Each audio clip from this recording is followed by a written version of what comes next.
Hi, my name's Mike Diesner, and today I'd like to show you the two new modes in our RS3 prototype, RS Performance and RS Torque Rear.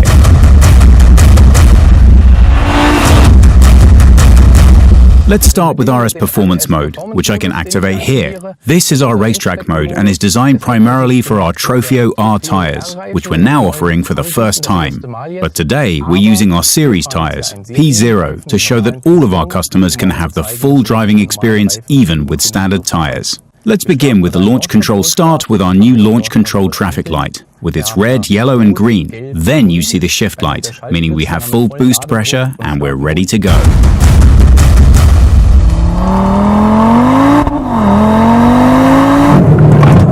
You can see that the car is pointing right where I want it. I'll just turn the wheel a bit. The car is going exactly where I want it to without any over or understeer.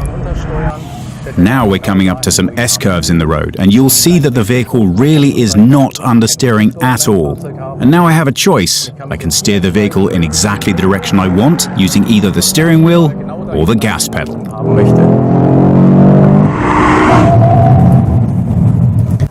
Let's look at the other mode, Torque Rear mode, also known as drift mode. This allows us to deliver 1,750 Newton meters to the left or right rear wheel. To demonstrate this, let's go for a spin.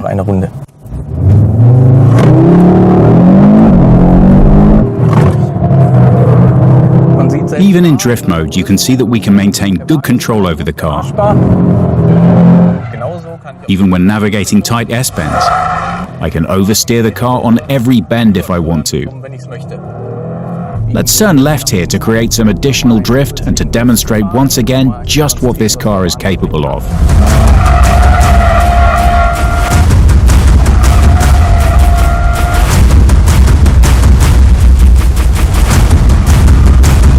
Unlike RS Torque Rear mode, RS Performance mode neither understeers nor oversteers. The car always maintains a neutral line along the road. In contrast, RS Torque Rear mode, or drift mode, is really an oversteer mode that you shouldn't deploy on public roads, only on the racetrack.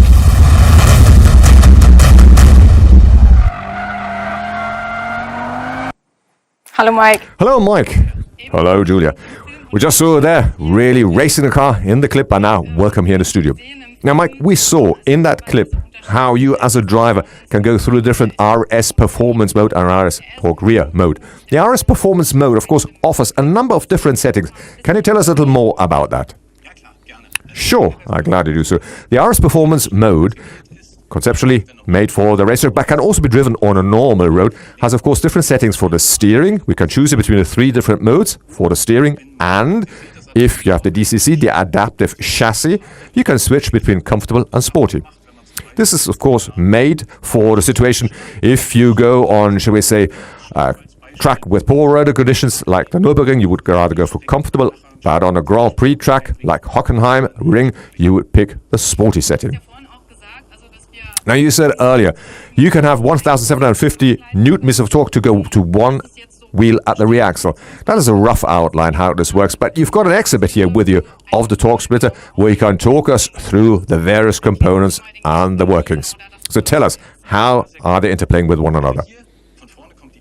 So here at the front, you have the cardan shaft. This is the front end of the car, and here we would have had the Haldex clutch.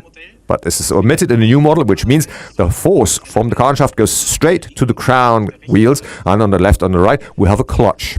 These clutches here then have the drive shafts connected to the left and right wheel. But this is, if I can show you once more in the animation, how it really works. You see it nicely here. What we need? Well, we need an engine, we need a transmission, we need the front axle diff, and of course we need the torque splitter at the rear axle. All of this is managed and controlled by a host of different control units. We'll start here with the wheel sensors and the steering angle sensor that all feed their data to the ESC, and then through the ESC transport that data to the rear axle. The engine ECU, the transmission ECU sends all the data to the rear ECU that you see here. These two control units are positioned to the left and right, interconnected as you see here by that red connecting line, so that they can communicate with one another. But here, you see once more, how is torque really distributed? From the cardan shaft, from the front, you have the torque going to the rear to both clutches, and they then, of course, forward that torque to the two drive shafts. But if you go into a corner and the rear right-hand wheel here would close the clutch and put extra torque to the wheel. You see this here in a second animation in more due detail. Here you can see it. This is a right-hander, and you're accelerating the left rear wheel to really push the car better into the bend. The whole system is not only used to make the car more agile, now we can even make it more stable. As you see here, on a wet surface, we're stabilizing the car by having the exterior wheel torque removed and given to the inside wheel. Well, as you said, it's more agile now, but of course with Audi, torque vectoring is a system we already well know, which at the limit in the corner will decelerate the wheel on the inside of the curve. Can you have this in combination with the torque splitter, or is this a system that's obsolete now? Oh no, that system is still on board. We use both. But of course we now use the torque through the torque splitter on the rear axle by the front and combination with the front. We also have of course torque vectoring also deployed, but this is managed by the modular chassis controller.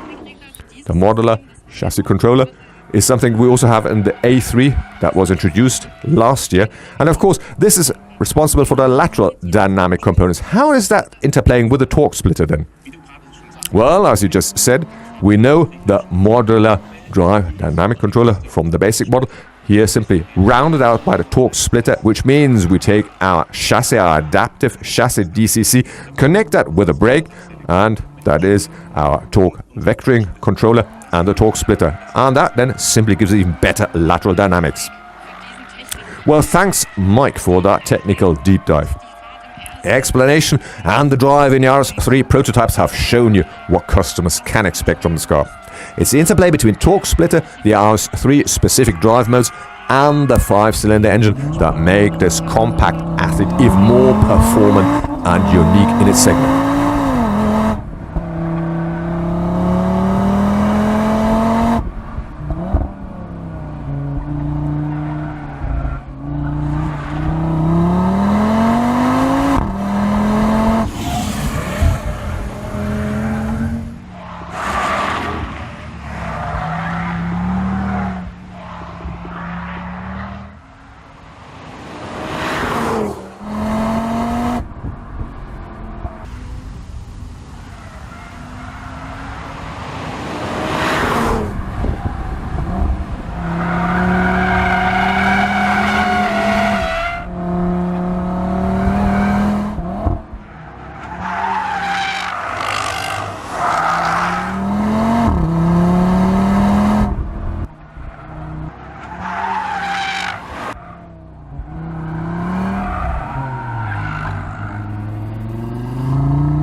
Welcome to the Audi digital sneak preview for the RS3. Now we are delighted to present you with the latest generation of our compact athlete in the compact model of the A3. This is the second generation of the RS3 Saloon and the third generation of the RS3 Sportback. They are the entry into the world of the RS models, and of course they connect with the success of the preceding generation. How? Well, with a new level of drive dynamics and top performance. When it comes to acceleration and top speed, the RS3 offers best ratings in its segment, and also in lateral dynamics it is on a complete new level, thanks to the torque splitter, which can fully variable distribute torque on the rear axle, and for the first time comes to deployment in an Audi model. Now, in interplay with the semi-slick tires and the RS3 specific drive modes, it really increases performance immensely. Our drive expert Mike Diesner will take you along on a trip at the limit and will talk you through the torque splitter and the effects on the RS3 drive modes.